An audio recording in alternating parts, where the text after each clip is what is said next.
Bonjour chers tous, je vous salue au nom de Jésus. Me revoilà encore pour une nouvelle vidéo. Aujourd'hui, nous allons vraiment parler sur ce qui concerne vivre en Christ. Mais avant tout, nous allons pouvoir prier comme nous le faisons souvent. Nous allons prier pour que Dieu nous fasse grâce afin que nous puissions demeurer en lui. Nous prions. Merci Père éternel parce que tu es grand, tu es élevé au-dessus de tout nom. Nous t'élevons pour ton nom, pour tout ce que tu fais pour nous, Père. Demeure en nous, nous voulons vivre en toi, nous voulons vivre avec toi, nous voulons faire que ta volonté, Père éternel. Épargne-nous de tout esprit de diable, d'accident, de mort, de mal, tout ce qui est mal. Aide-nous à pouvoir faire ta volonté, que ta volonté de partout nous serrons dans le nom puissant de Jésus. Ainsi j'ai prié. Amen. Nous allons lire beaucoup de versets aujourd'hui. Nous lirons dans Jean 15, 4. Et elle nous dit: demeurez en moi, je demeurerai en vous. Comme le serment ne peut de lui-même porter du fruit s'il ne demeure attaché au cep. Ainsi, vous ne le pouvez non plus si vous ne demeurez en moi.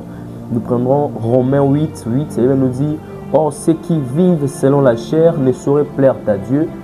Romains 8, 14. Et il nous dit: car tous ceux qui sont conduits par l'Esprit de Dieu sont fils de Dieu. Je vais terminer par un verset qui va nous rassurer. Romains chapitre 8, le verset 35, il nous dit: qui nous séparera de l'amour de Christ?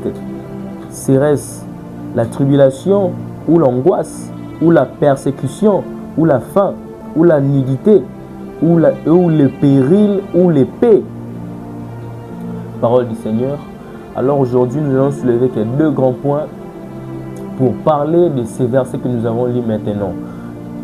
La question est à se poser: comment faire pour ne plus vivre selon la chair? C'est très simple. Nous allons répondre: comment faire pour vivre selon la chair? Il faut à tout prix chercher à marcher selon l'esprit. À tout prix à marcher selon l'esprit.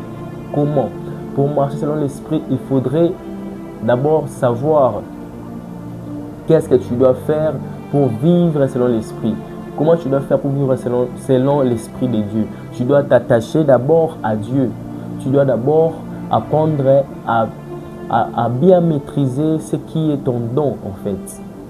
Oui, nous allons revenir d'abord comment faire pour marcher selon l'Esprit.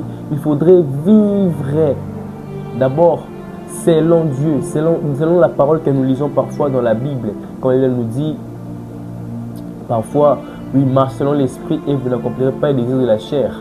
Donc en fait, il faudrait vivre selon l'esprit. C'est comme ça en fait. Et la deuxième question que nous nous sommes posée, c'est de savoir comment demeurer en Christ. Pour demeurer en Christ, il faudrait en fait vivre par des exercices spirituels. C'est quoi l'exercice spirituel? Je dirais prier. C'est la prière. Lorsque tu pries, tu rallumes le feu en toi en fait. C'est par la vie de prière. Oui, pour l'exercice encore, il faudrait méditer la Bible, méditer la parole de Dieu. C'est là l'exercice en fait, l'exercice spirituel. Lorsque tu médites la parole de Dieu, tu t'exerces spirituellement. C'est là que tu vas pouvoir, oui, demeurer en Christ. Quand tu t'exerces spirituellement, tu médites la parole et tu pries. Et encore l'autre exercice, c'est jeûner et chercher la vie de sanctification. Lorsque tu jeûnes, en fait, lorsque tu jeûnes, tu es en train de grandir, je dirais spirituellement. Tu es en train de forcer ton esprit à être puissant. Lorsque tu es encore en train de vivre la vie de sanctification, de sanctifier chaque jour, là tu es libre et là tu demeures en Christ. Lorsque tu vis la vie de sanctification, tu demeures en Christ. Lorsque tu vis la vie de prière, tu demeures en Christ. Lorsque tu vis la vie de jeûne et de sanctification, tu vis en Christ, bien-aimé. Vis en Christ, bien-aimé, demeure en lui. C'est pourquoi je suis venu encore vous parler de cela maintenant, bien-aimé. Oui, vis en Christ. Toi qui es déjà loin de Christ, toi qui as abandonné l'œuvre de Dieu à cause de ce qui t'est arrivé dans la vie, bien-aimé, reviens en lui car Jésus est là et il t'attend, bien-aimé. Toi qui es déjà fatigué, reviens en lui et il t'attend. Vis la vie en Christ. Sœur, frère, mambo yosala, nzambe osepela nango, yebela